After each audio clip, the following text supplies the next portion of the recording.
আসসালামু আলাইকুম রহমতুল্লাহ। আমরা এখন এই 48 ভোল্ট মোটর চালু করবো, যেটা বিক্রি করলাম। দেখি ফাইন দাঁড়ো, দাও এমপি মিটার শো করো তো, কত এম্পিয়ার ওটা প্রথমে স্টার্ট দিতেই,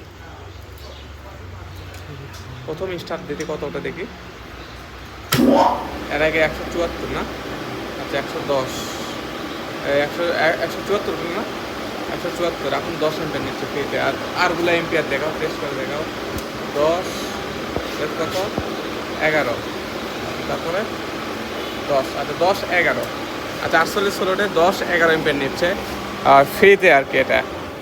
আর আমি অন্যান্য জায়গায় যখন চালু করে দিছি, যখন পাওয়ার ফ্যাক্টর অ্যাড হয় সেক্ষেত্রে এম্পিয়ার কিন্তু 5-6 নাই। সেটা কিন্তু প্রমাণ আছে, আমার ভিডিও লাইভ করা আছে, আপনি দেখে নিতে পারেন। তো মোটরটা সাউন্ড সব ঠিকঠাক আছে। এই বাতাসটা দেখেন তো, ঠিক আছে না? এখানে বসেন, বাতাস ঠিক আছে? আচ্ছা, এই ভাইটা মোটামুটি ভিডিও করে নিচ্ছে আর কি। ভাই সামনে আসেন তো দেখি।